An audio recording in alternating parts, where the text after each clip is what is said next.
The car that you are seeing wrapped up is the new replacement for the Vauxhall Crossland. Let's have a look and see what this new Vauxhall Crossland replacement will be like.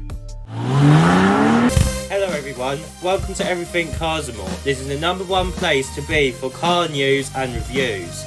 Sit back, buckle up, let's go.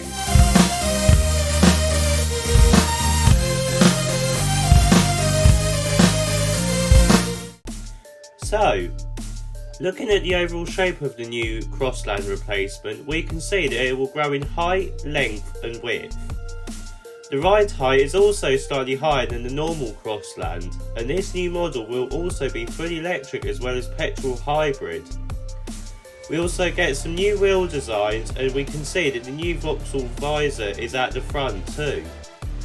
Moving around to the back, we get this odd design with odd tail lights that don't look very Vauxhall. This could also be said for the overall boxy shape.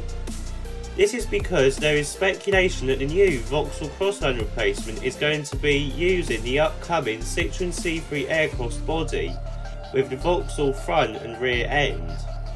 We can also see a bit of the interior as well with the square steering wheel. Again, something Vauxhall isn't doing right now.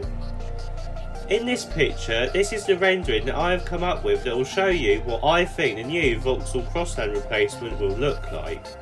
You can see we have the new LED light signature like what the new Corsa has, and round the back it looks almost identical to the Citroën C3 Aircross.